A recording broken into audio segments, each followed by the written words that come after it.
Hi there, welcome to the Lovefly fearofflying Q&A. It's Paul Tizard here, and I'm one of the people that works at Lovefly, and thank you ever so much for joining us tonight, or whenever you're watching this.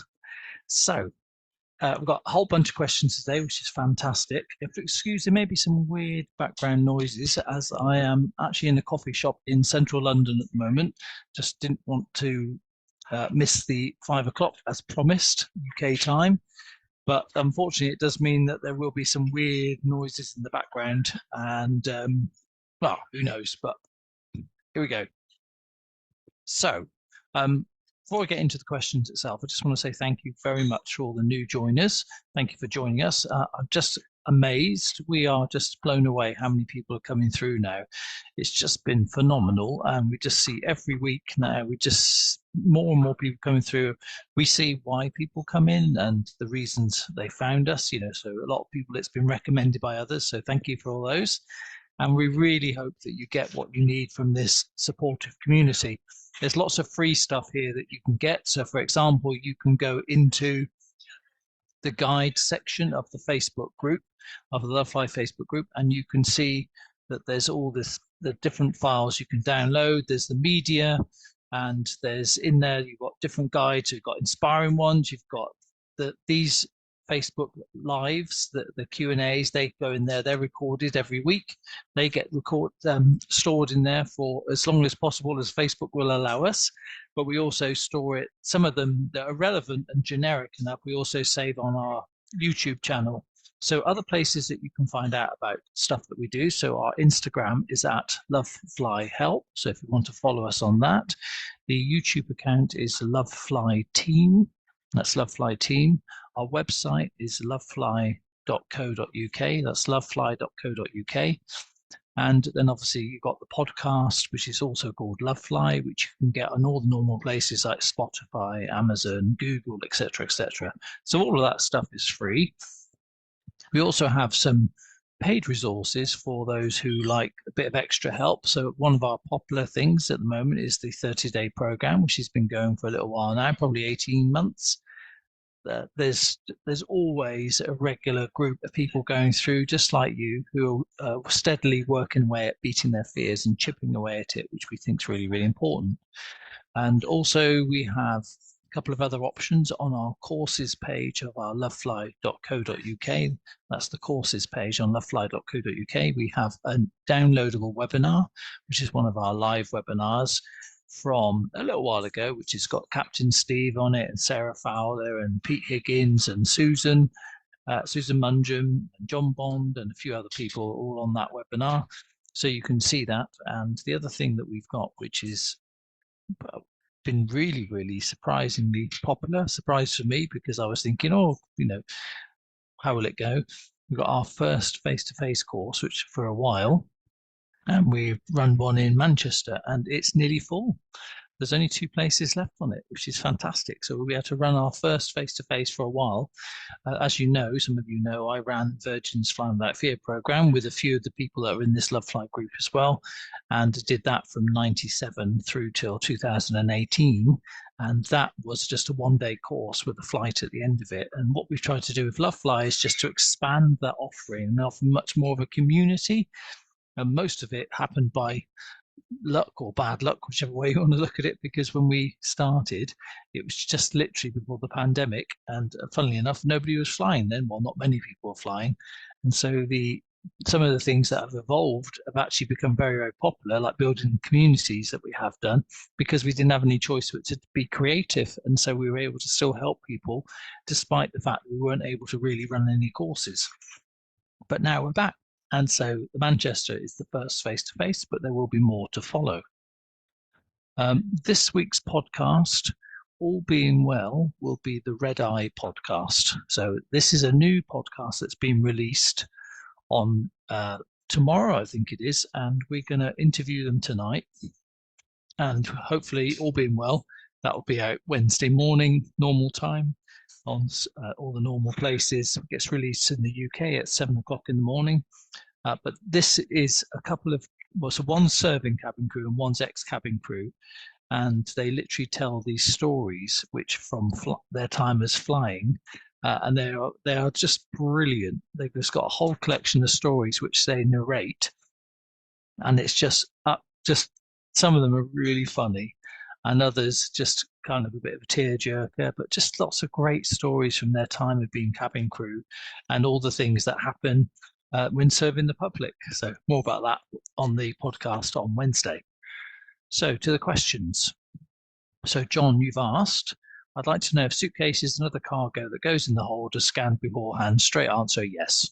So you see what we call overt security when you go through the airport, but everything goes through several scans.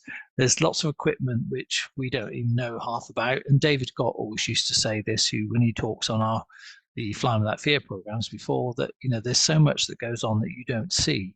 But the straight answer is yes, everything is scanned, and that some of the equipment is just getting better and better. And the ability to see through things and know what things are instantly is just phenomenal. Eleanor says, when will you have a course in London? Okay, well, watch this space. We are working on that. We will have one similar to the Manchester one, which involves like a parked chunk of aircraft that you can walk into and go through certain parts of the flight and all the rest of it. And yeah, but we're just working out a few details. But yeah, that's coming. Also, I want to book a simulator where I can sit with the pilot and experience the worst ever turbulence inside the simulator. Do you have any recommendations? Yes, we do it. We do a one-to-one course, which involves a simulator, and you can literally come and sit with Captain Steve. And we've done this a few times now. It's a bit more pricey because obviously a simulator costs more money. You can go and book a simulator with other people. I've seen other providers that offer them, but what I don't know is what you're going to get. So they might be fantastic, the pilots that run it, or you might just get somebody who's quite perfunctory about it, and that's the risk. If you want us with the team, we tend to put a bit of a wraparound on it, a nice little package to make sure that you're not just chucking you in the simulator and go, right, brace yourself, here we go. We want you to have the experience of being talked through it, briefed properly, and with people that you know. So our version is more expensive than the one that you can just get by Googling it, but I think it's much better. But there you go. You can find that on the courses page on lovefly.co.uk. And if you're anyone serious about that, drop us an email from the website and we'll get back to you. So Gordon's asked a question. And Geeta has already nailed this, I think. So there seems to be a push for pilots to take less fuel as possible. There's been an increase, blah, blah, blah. Okay. There seems to be a concern with pilots, the pressure they have to reduce fuel, have to fuel, they have to stay competitive in the market to reduce costs. Yeah, this is a bit of I mean, Geeta's answered it perfectly, and there's not a single pilot I've spoken because this is a question that's come up, so it's a great question. It comes up a lot about the pressure. Now, of course, commercial flying, is a business, and so if there are ways to save money, of course, any business would do that. But the places where we save money are the non-essential things. Fuel is pretty essential. And so whilst there may be some commercial pressure to think carefully about what fuel you need, the minimum is way more than what it says. But anytime so if you go and take off, I think one of our pilots talks about this very well on one of the podcasts, Captain Steve talks about it, is that when they plan to take off, they take enough fuel to get to the destination. They take enough fuel to go around, which means they come into land, they do a missed approach and come back again, try again, to go around, and then to go to an alternative airport and to hold before landing there. So if you see all these things about Mayday, low fuel, they're not talking about like, I don't think we might just not make it. We're talking well before that. The safety margins are just ridiculous. But Geeta has answered this really, really well in the Lovefly Facebook group. So thanks, Geeta. Gordon, you've come back again with another question. Would you ever consider getting all the Lovefly community, whoever fancies it, to meet in Manchester and do a short flight? For example, Manchester, Belfast International hour flights. Don't know. Interesting. I think we'll chat about that at our next Lovefly meeting. So I don't know is the answer to that one. So Jenny's asked a question, is there room for ego, so to speak? So when it comes to making calls, for example, hotshot doctors who will perform surgery no one else might even consider. Best example I could think of, where others might say no. So that okay, so is there enough policy in place that safety would never be compromised just because they think they got it? My experience flying home this weekend made me think of this. It was weather related. Okay, so this is a valid question because a lot of industries just don't work like commercial aviation. So if you could sit in the flight deck and see the way that everything works, nobody does anything without checking with the other. No one has supreme authority. The commander of the aircraft, of course, is the captain, but the captain, he or she, always consults with the first officer, and nothing is made. No decisions are made without consulting and checking back. No, not even a dial or anything is touched without them checking with each other. Just about to touch this, moved it, confirm, moved it. That's the way it is throughout the flight. So, and there are strict limits around what you can land in, what you can take off in, crosswinds. It goes on aircraft type, types a day, the fuel that you've got on board, how many passengers, cargo. There's so many things in place. It isn't like, oh, let's just fudge it. Remember, they're on the flight as well. So it's not in their interests to just go, oh, sod it, it'll be all right. We care too much about our own lives and safety to take risks like that. But that's why I'm glad you asked that one, because a lot of people sort of worry about that sort of the maverick type character, like just literally, oh, I'll get this one in. Don't you worry about it. Just look at me, son. I'm amazing. Just doesn't happen. Commercial aviation is not like that. That's where you might get, that's your more of your military flying, where you get your aces and people that take risks. That's part of the gig. Whereas commercial aviation, boring is good. So Deirdre says, would love to know if anyone has any tips for sleeping during a flight, undrugged. I'm working hard on my fears. Have to fly from New York City to Mexico this Thursday, and I feel pretty good most of the time. 2 a.m., not feeling so good, but would love to be able to fall asleep for at least some of the flight. Some people just never get to that stage because they find it hard to let go of control. Essentially, you've got to decide, does it help me staying awake? And at some point, your brain will give yourself permission to go, do you know what? Whether I stay awake or go to sleep, the flight is going to happen anyway. I have nothing to do with it. And not everybody gets to this place because they just find that it's very tricky to let go and give control back to the pilots, because you're not in control. We're barely in control of most things, even if we think we are. So I don't quite know if there is an easy answer for this one, because I know some people, even who don't have a fear of flying, can't sleep on a flight. They just find it really uncomfortable.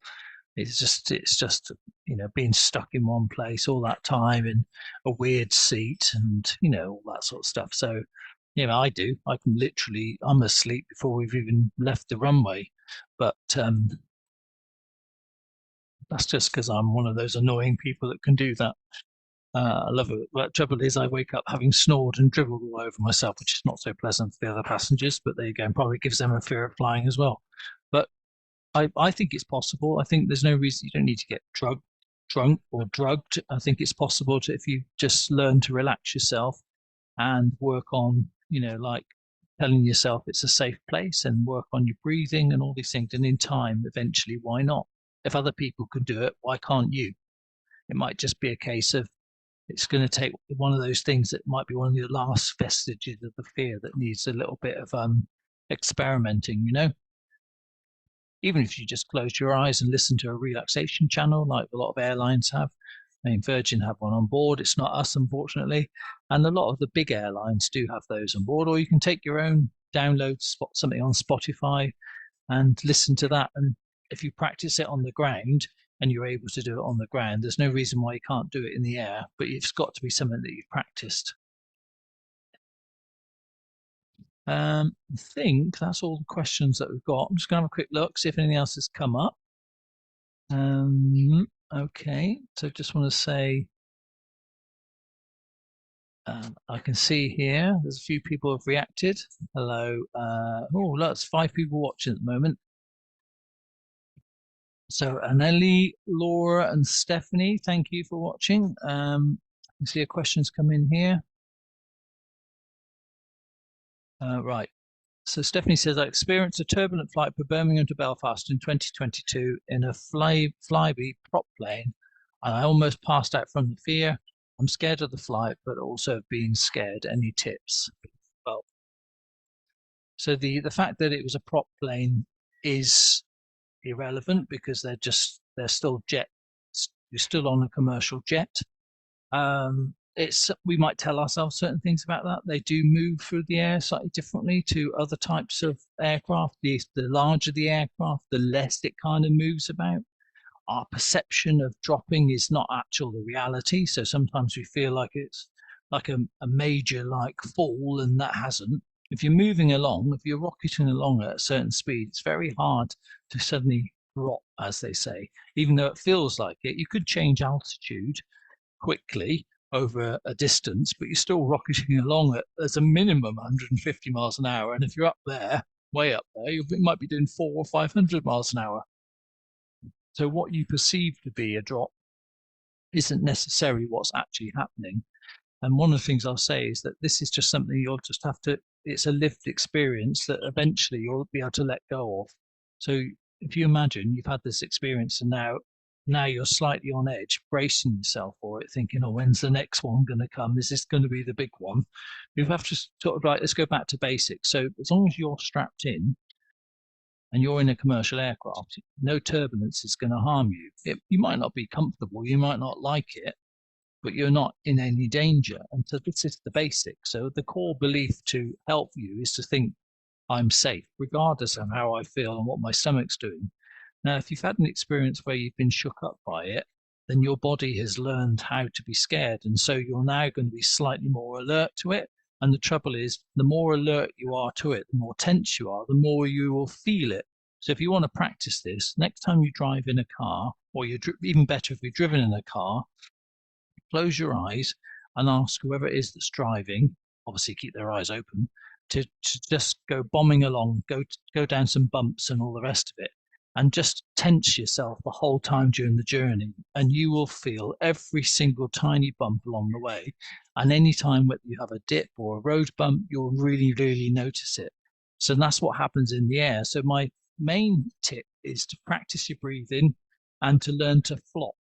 So just to push yourself right into the back of the seat and just allow yourself to sit heavy and let the seat take your weight. You've got your seatbelt on, practicing your breathing or listening to a breathing tape if you find that easier, and just go with the flow of the aircraft because you are anyway. So if you either you tense against it or you can relax. And as somebody said on one of the podcasts, if you go to the dentist and tense yourself every time they come near you, it feels much worse. Whereas if you just relax and allow yourself to flop into it and just go, okay, I don't have to like this, but I know it's important and I can get through this, it tends to be a less unpleasant experience. And it's the same with turbulence. I mean, I love turbulence. I find it a bit annoying sometimes if it doesn't stop for a while and I can't go to the loo, which is a regular thing for me.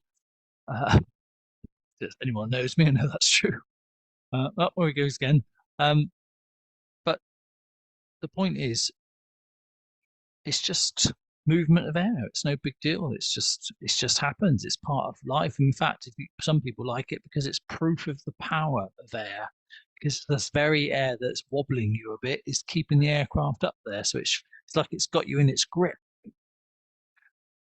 I don't know if that helps or not. But thank you for asking that. A lot of people have sort of similar things like that. Let's just see if there's any others that have crept in. No. So thank you very much for tuning in and watching. I'm just going to sort of name check a few things. So the podcast this week will be the Red Eye podcast, which has got a couple of cabin crew, one ex and one still serving, telling stories about different things that are going on. They're all like little 20-minute mini stories each week. And it's going to be very, very good because it's going to be very professionally done. So we're going to have to up our standard, if basically. But they're going to be on the podcast this week, and that's what's coming out Wednesday. And for those of you joining us in Manchester in a month's time now, that's right, just over a month, we look forward to meeting you. I know there's some people in the Facebook group, but there's also others that have come through from elsewhere. We're looking forward to meeting all of you soon. So thanks again for watching, and take care of yourself, and see you soon. Oh, just say a quick hello to Pete as well. Pete always watches. Pete Higgins, checklist man. You're the man.